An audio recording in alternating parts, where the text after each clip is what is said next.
and good morning, everyone. It's my pleasure to be presenting this case to you this morning.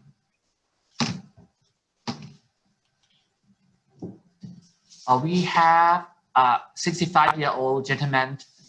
He was involved in a motorcycle accident, and he was run over by a truck 20 minutes prior to being transferred to the nearby hospital. At the community hospital, they did the primary survey. Airway was okay. He was put on a hard collar. He had bilateral breath sounds. His first blood pressure was 105/66, and pulse rate was 140. And no obvious external bleeding. He was talking, and his GCS was 15. He had multiple contusions over his chest, abdomen, and both legs. And he had left leg deformity and swollen left knee. These are the first two X-rays of the patient. You can see the chest X-ray and the pelvic X-ray. And they did some adjuncts on the patient. Fast exam was first negative, and they put the EG in no blood coming out. And Foley catheter revealed some red urine. So my first question to the group is, what should we do for resuscitation to this gentleman? I will start with Dr. Frisbee. Well, Super, this is really interesting. Do you know what portion of his torso was run over by the truck, or are we just to presume that he just? I presume it's the legs, but you know, it could be anywhere. So as long as he's holding on to his pressure, and his initial fast is negative, and he can hold on to his pressure, I'd open some lines on him and probably put him in the CAT scanner if I had confidence that he could maintain his airway and he wasn't going to drop on me. Just so I could get an idea of where this injury, where's the major crush injury. But that's just my first thought. Thank you, Dr. Frisbee. He had abrasions and contusions all over his chest, abdomen, pelvis, and lower extremities. So trauma except his head. Yeah. Dr. Kanbar, your comment, please, on initial resuscitation.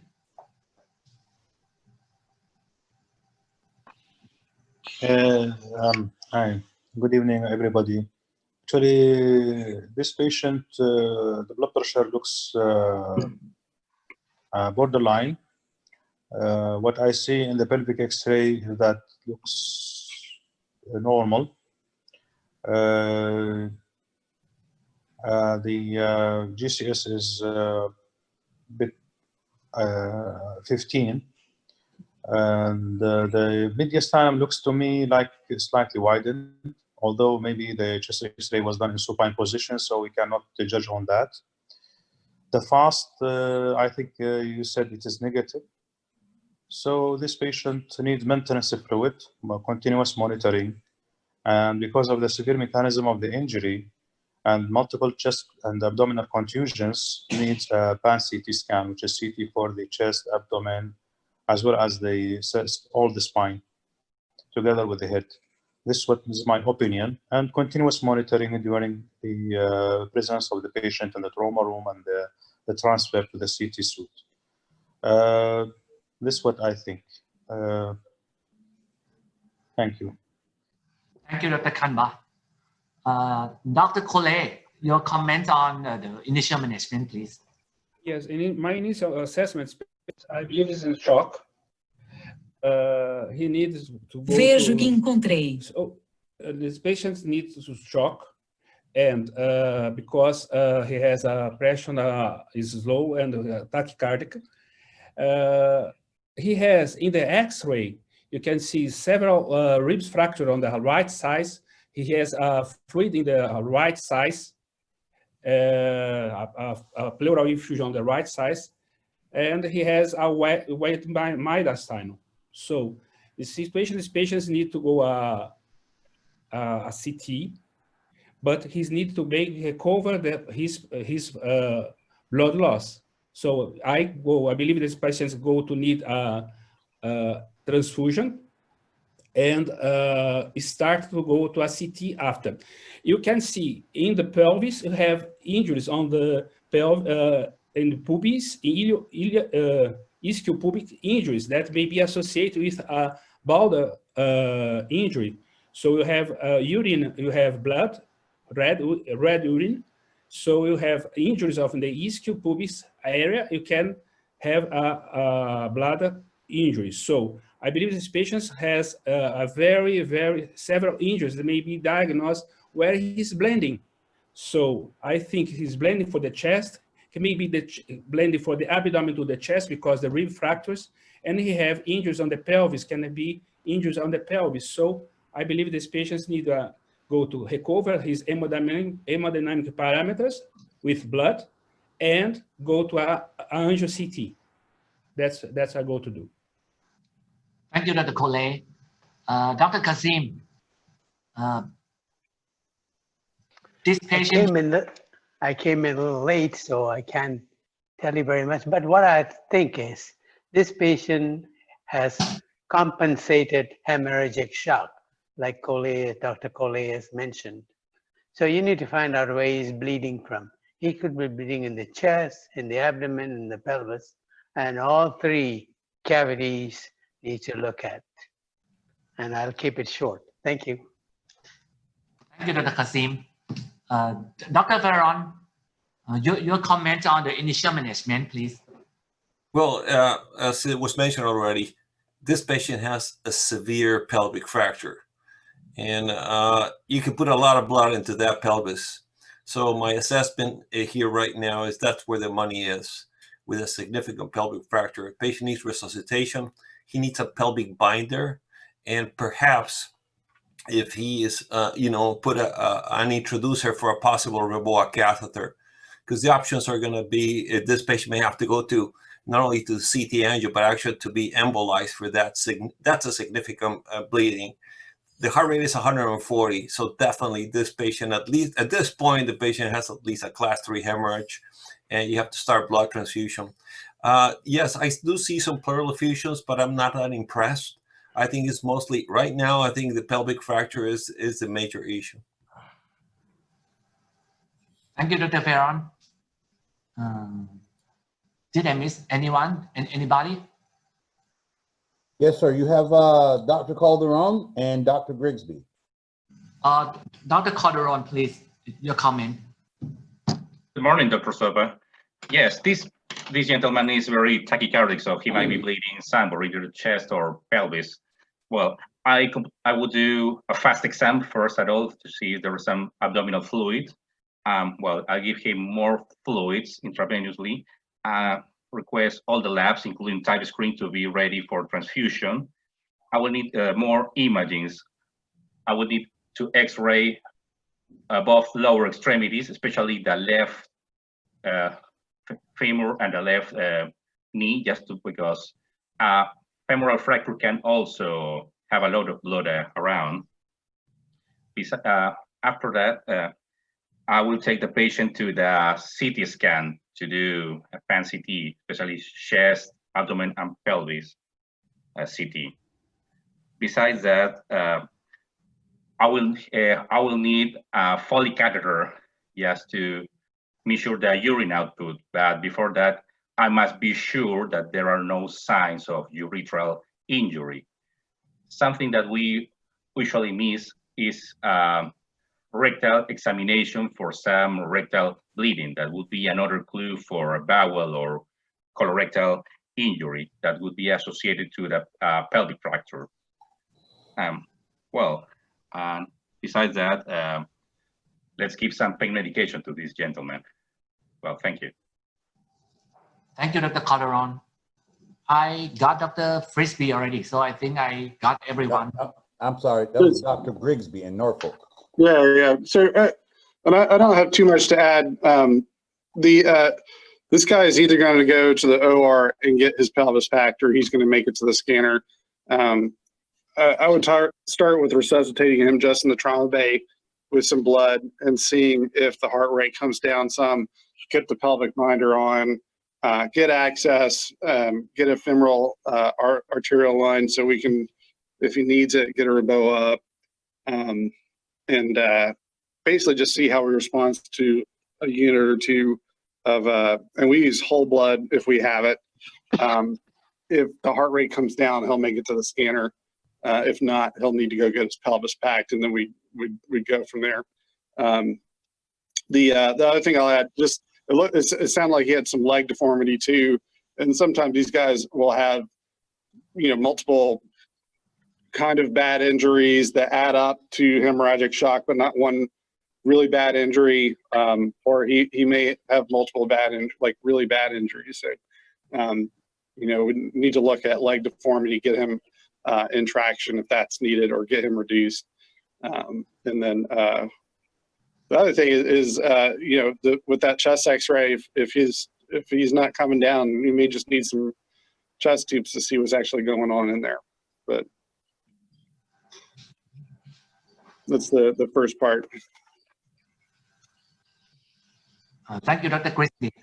My another question to the group for this patient is, should he drop the blood pressure at the ER? Anyone, I want to know, anyone would put the reboa in this patient with this chest X-ray and the pelvic film, like we see here? Is there any role for a reboa for this patient if he dropped the blood pressure again? I'll start with Dr. Varon, because he was the one who mentioned reboa. Yes, I will put the introducer at least until I can get the rest of the studies and see where he's bleeding from.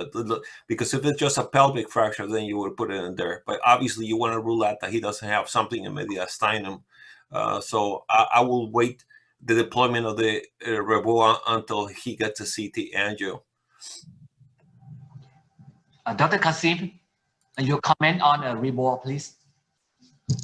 I think it will be a smart idea to have the introducer, and if the blood pressure is dropping and you have excluded any proximal injury to the thoracic aorta, I don't think it's a bad idea to have the reboa in zone 3. I think you'll be able to get some control of blood loss. Thank you, Dr. Kasim. Dr. Grigsby, the role of reboa in this patient, in your opinion?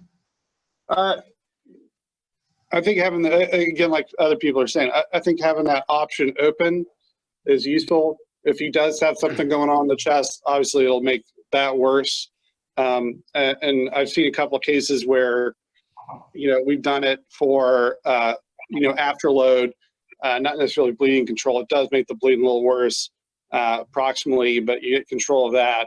And then all of a sudden, that's under control, and then you can start resuscitating and getting the balloon down at that point. But I think what we're talking about here is leaving that option open if it's useful. Thank you, Dr. Grigsby. Dr. Collet, what do you think about reboa? Yes, I can put the reboa, but in patients with a wide mediastinum, maybe aorta injury may be possible. It's very complicated to put a reboa, because if you put a reboa, you can increase the pressure, arterial pressure, and increase the risk of rupture of the aorta. So in these situations, I believe that it can be an angio CT, then go, if the patients need, you can put reboa. But in these situations, with the wide mediastinum, you can wait for a moment or think about. You can put, but it's only for in last case. Okay. Thank you, Dr. Collet. Dr. Frisbee. I think the introducer is a good idea, but I wouldn't go any further than that because of exactly what Collet said. If you've got something going on in the chest, you're going to make a bad injury even worse. So just put your introducer in and hustle on down to the CT and see what we've got. Those are all really good comments. That's real good. That's what I would do. Thank you, Dr. Frisbee. And Dr. Calderon. Well, I think it's a good idea to place introducer, yes, to be ready for placing the Reboa in the zone 3. And let's see what we have in what we define in the CT scan. Hopefully, if he has a chest injury, they will only need the chest tubes, hopefully. Okay, thank you for all your comments. So this patient,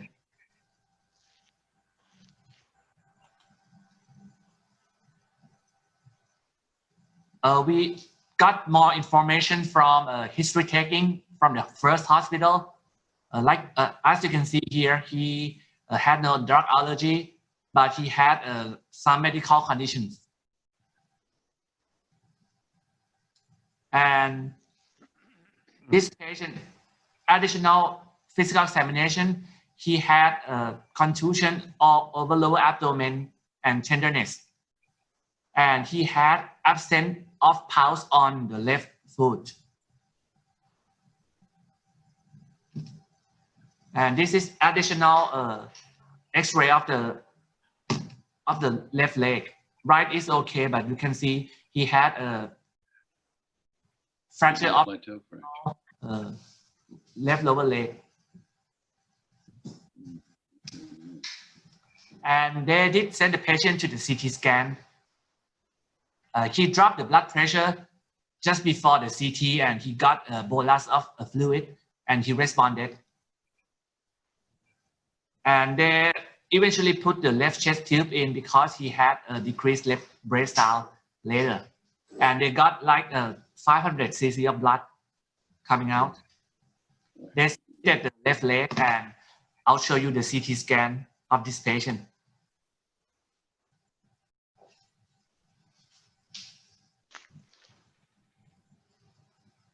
Can you see the picture moving?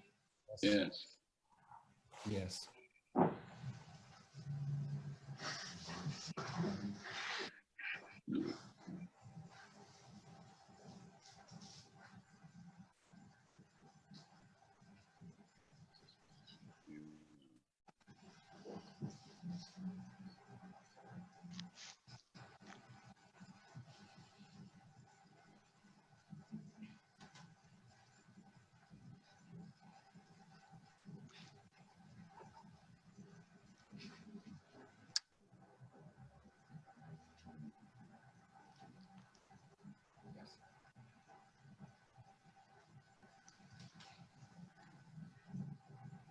To give you the summary of the findings, he had a traumatic rupture of the aorta at the proximal descending thoracic aorta, and he had no solid organ injuries, including kidneys, no kidney injuries.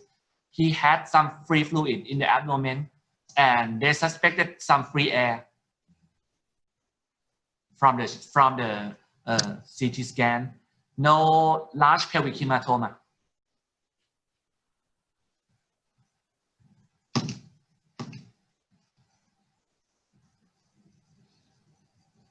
These are the summary of injuries that he had from the CT scan. And 3 hours post-injury, he was transferred to our hospital. We are a level 1 trauma center in Bangkok and a university hospital. We did the primary survey again. Airway, he was doing okay. Breathing, he had a bilateral breath sounds, and he had good working chest drain on the left with a total blood of 700 cc. But he had a hypotension. On arrival, his systolic was around 80. So we gave him 2 PET red blood cells, and we activated the massive transfusion protocol. We evaluated his abdomen, and he had peritoneal sign on lower abdomen. And his left leg was still pulseless below the fracture site. We did the fast exam, and we found some free fluid in the abdomen this time. These are some labs. He had immediate hematocrit of 34, and he was acidotic. Like you can see, the pH was 7.02. He responded to blood transfusion this time. We could bring the pressure up, but he was still tachycardic. So this is my last question to the group. This patient had multiple injury, and he dropped the blood pressure twice in 3 hours, but responded to fluid. He had a traumatic rupture of the aorta. He had blunt abdominal injury with some free air. He had fractured pelvis with no obvious pelvic hematoma, and he had possible vascular injury on the left leg. So the last question to the group is, what should we fix first in this patient? I'll start with Dr. Kanbar. Yes, thank you very much. So obviously this patient has a traumatic rupture of the descending thoracic aorta actually. And there is, the chest CT is bringing 700 till now after a transfer to your center. So it is not, it is a significant amount, but not continuously bleeding. So the associated mediastinal hematoma around the aorta is not ruptured. And the abdominal injury, obviously there is no much free fluid and active bleeding, but there is no pneumoperitoneum, which denotes a bowel injury. And the fractured pelvis, mainly it is in the pubic rami, both bilateral, inferior and inferior posterior, and acetabular also on the right side, but looks like stable fracture. And the fracture of the tibial plateau can be postponed, the fixation for that. So I think this patient regarding the aortic rupture is now stabilized, or it is accompanied by the hematoma. The choice is between the traumatic rupture and the blunt abdominal trauma. The other 2 points, fracture pelvis and the closed fracture of the tibia, this one can be postponed. I think the choice is difficult because between the traumatic rupture aorta and the blunt abdominal injury. Because blunt abdominal injury, there is no active bleeding, no active blush in the CT scan in the abdomen or in the mesentery or anything. But there is rupture of the small bowel or large bowel, I don't know. So this is for the infection parts mainly. But I would choose to go for if the facility is provided with urgent stenting and the stent is available for the aorta, maybe I will start with the traumatic rupture of the aorta first. Because the abdominal injury does not go with the shock of he's a transient responder to the fluid and the so there is still some shock, but the abdomen is not the source. The source is mainly from the chest. So maybe I will start with the chest, the stenting of the aorta, and then if it is available and immediate and convenient in the center, in your center, and then go for the abdomen as a laparotomy. This is my opinion. Thank you. Thank you, Dr. Kanbar. Dr. Frisbee, your comment, please. From a practical standpoint, this patient was injured and treated in one hospital and then transferred to you. How many hours went by? 3 hours. 3 hours. Well, what do we always say? You treat the injury that's going to kill you first. You've got 3 hours to take care of that aorta before that hematoma lets go and you lose the patient. So that's most probably where I think I would begin. The other considerations, I think the physician that spoke just now is absolutely right. I think you can wait on the tibial plateau fracture, and the abdominal injuries are going to give you some worry for infection, but the patient's going to still be alive.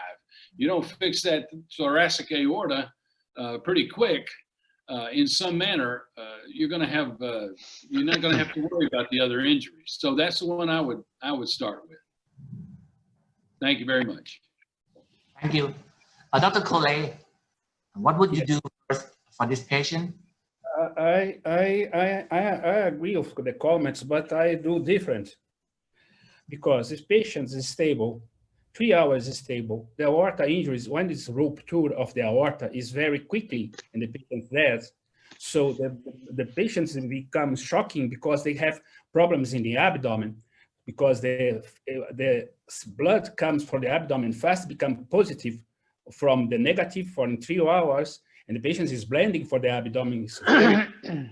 So I believe in these situations, you can go first for control the hemorrhage. The hemorrhage may be in the abdomen, and the second part, I go to put a stent in the aorta. Usually the aorta injuries may be weight, because the blending is usually when the patient is in shock, come from the other surrounds, not from the aorta. So in these situations, I go to the abdomen, treat the injuries of the abdomen, and quickly go to the to put a stent in the aorta, and then go to try to revascularization the leg. That's the way I go. Thank you, Dr. Kole. Dr. Kasim, your comment, please.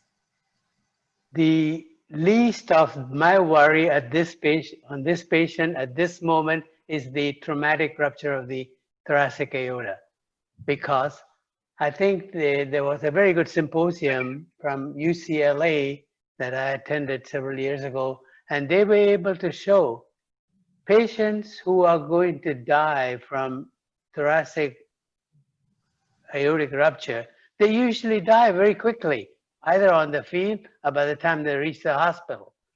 Once they reach the hospital, you have the luxury of waiting 24 hours, 36 hours even sometimes to fix this, because it is well contained. So I would avoid doing anything to the thoracic rupture at this moment, but mainly concentrating on abdominal problem the patient has. And also I would be very quick to get into fixing the arterial injury behind the tibial and fibular fracture. Thank you, Dr. Kasim. Dr. Grigsby, your comment, please. This is an interesting case because it's multiple areas we have to work on, and there are multiple teams involved. And I think the question is going to be which would you fix definitively first? I think I would still get this guy reduced the fractures in some way, because that takes about 5 minutes to pull on the leg and see if he gets pulses back, and to make sure that pelvic binder is up. The next thing I do is I would talk to Vascular and get them mobilized, but they're probably going to do a aortic repair endovascularly, at least here, and it can take an hour for them to get their team together and all that. And in the meantime, I'm going to open the belly, check the bowel, take out anything that's dying, and then and make sure that's packed off, get the Apthera on. That should take hopefully about the length of time that it takes for Vascular to mobilize their endovascular team. One of the other nice things here is if we haven't already scanned these patients, we have a scanner on the same floor as our operating room, so we can go right from the there to get a CTA and then back to an OR if we need to, or back to IR, which is also on the third floor. But I think in this case, we would pack off the pelvis, get the Apthera in place, and then hand over to Vascular, let them do their repair. They're probably going to do a TEVAR. But I do think this guy is, he's got probably a type 4 aortic rupture. I mean, he's into the left chest, so it needs to be addressed. And I think sooner rather than later. Thank you, Dr. We can always go back to the abdomen in a day or two. We can always ask Bertha to look at the legs and the pelvis. But that definitive stuff is going to take second seat to get them to get their aorta fixed. Thank you, sir. Dr. Calderon. Yes, this is what would I do? There is too much work to do with this man. Well, I would leave the left chest tube in place. I would do a massive transfusion protocol for him for resuscitation. And I would schedule him for a damage control laparotomy. just to stop the small bleeding, the small contamination, whatever he has. I would also call vascular surgery for the repair of the aortic injury and to take a look at the left lower extremity, just to make sure that there is no any vascular injury around the knee or the femur. But vascular surgery is not in-house. It will take about 30 to 60 minutes to come to the hospital. So I must do something for the patient. 30, 60 minutes will be enough to make a quick damage control operation in this man. Well, that's it. Thank you, Dr. Calderon. And Dr. Varan, what would you do for this patient? I mean, I just want to ask you, number one is about prioritization. And number two is, I would like to hear from you from anesthesiologist standpoint. What is your concern when you have to anesthetize this type of patient, sir? Okay, so a few issues. As you said, I'm not a surgeon, but I do agree with Dr. Grisby's comments. It's really, the prioritization here also depends on your resources. You're not going to be able to, if this is after hours, as is most of the time, you're not going to be able to get that angio team in the house within 30 minutes. So may as well work on the patient in the meantime. So I think, fortunately, you have already your introducer in place. They can use that to be able to put a stent. But while the angio team get together, once you call them in, I think you can address the other issues. The closed, the tibia plateau and fibula, you know, it's not going to be definitive, but sometimes just putting them on traction, you may get your pulses back. So that should take a few minutes. And take the patient, yeah, there's no blood in the abdomen, it's probably going to be a bowel injury, and take the patient for an ELAP, knowing that as soon as the ELAP is completed, the damage control ELAP, then he'll go straight to angio for the deployment of a stent. That for me would be the sequence. And my concerns would be doing a massive transfusion protocol if he has an aortic injury.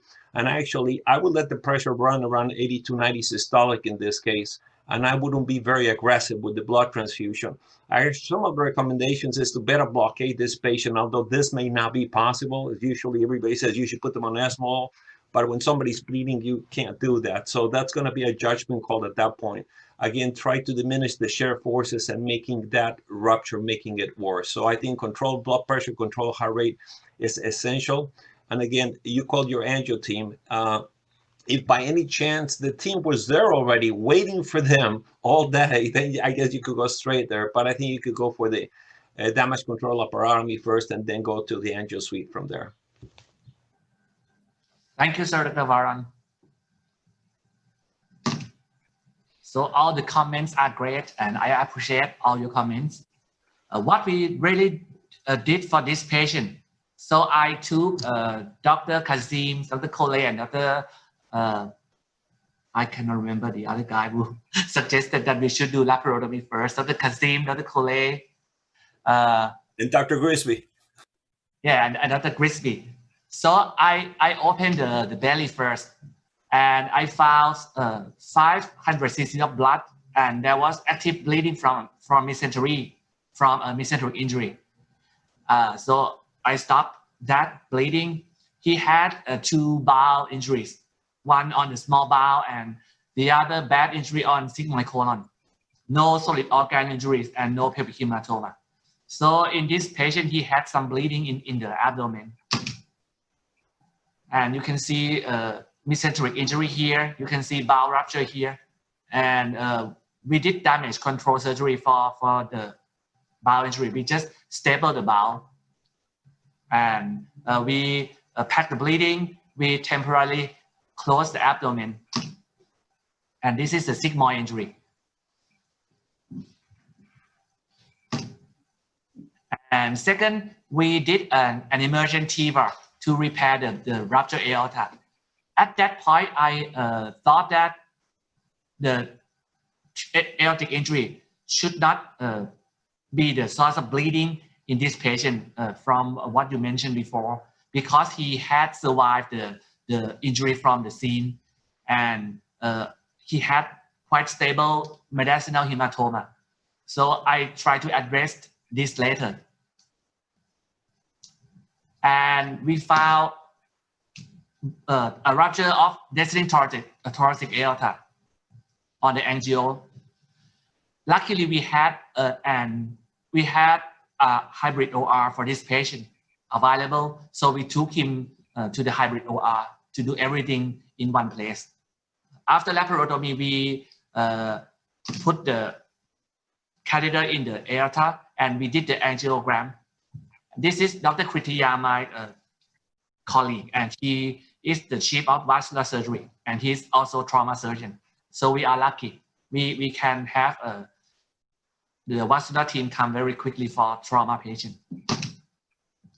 And we deploy the stent to his aortic injury. And third thing we did for this patient, at that time, I wanted to exclude the vascular injury on the left leg. His pulse did not return after we reduced the fracture. So we did the quick angiography of the left leg.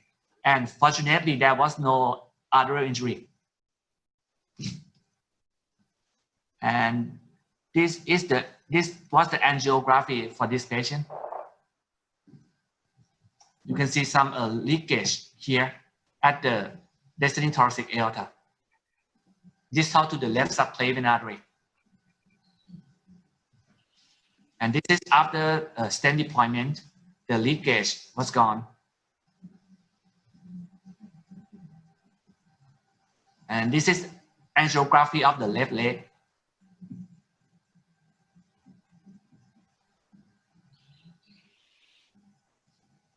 So the contrast can go to the distal leg beyond the fracture site.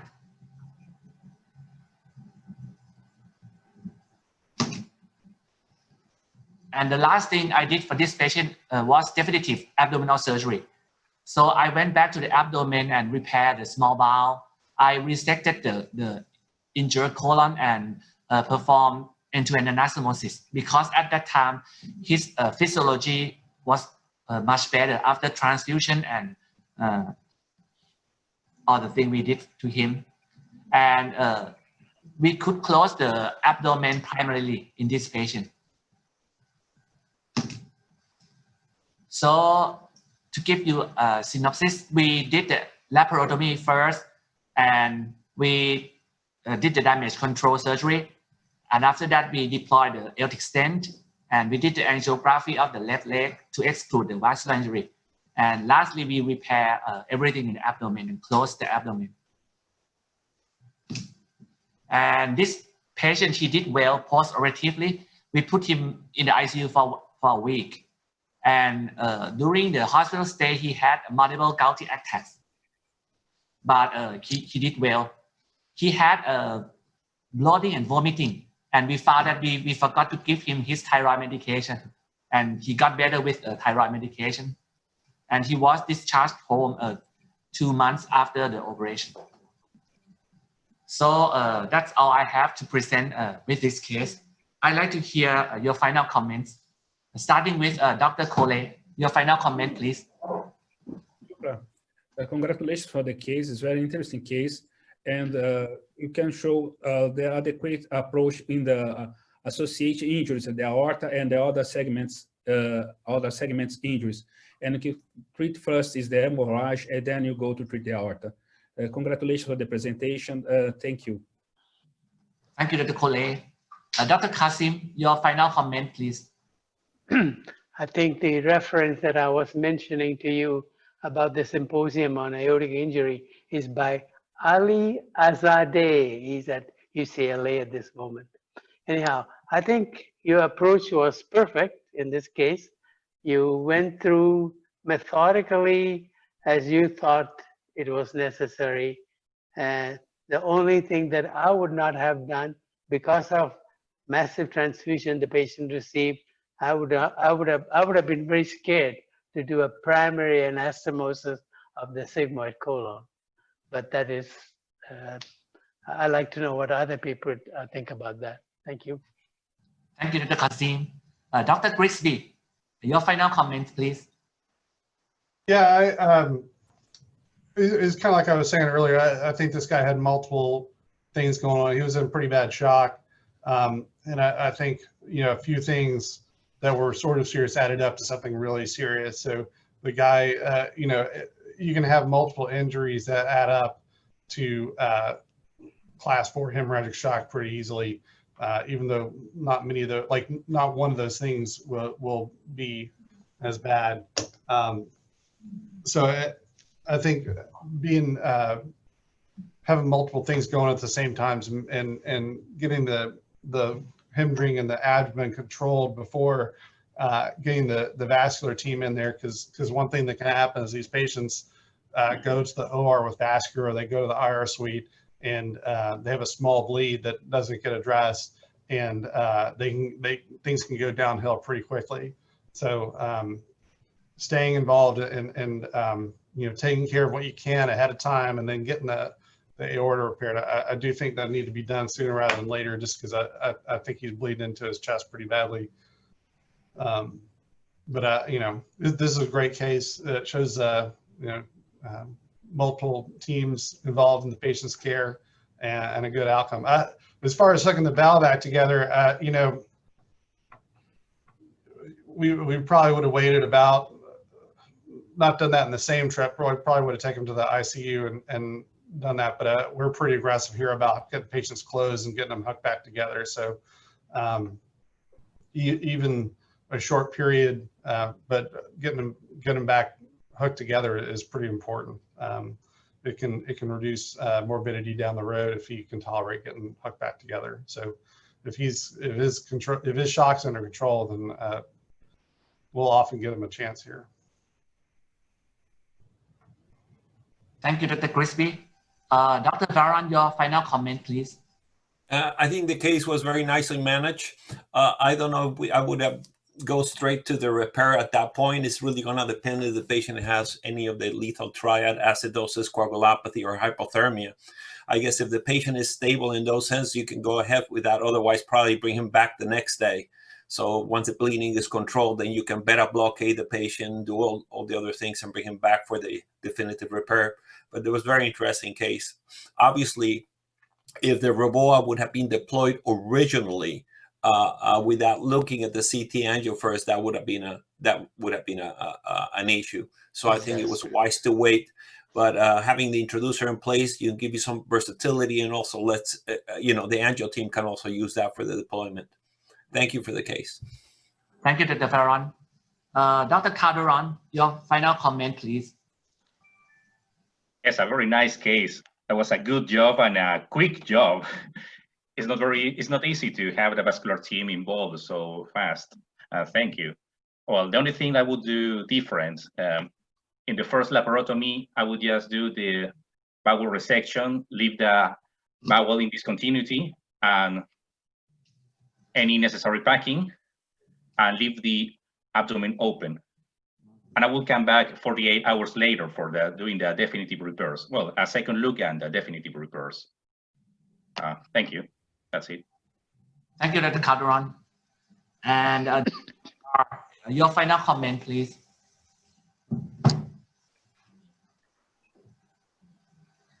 Thank you for this very interesting case that shows that trauma management is a multidisciplinary team management. And it was very excellent approach to the patient management.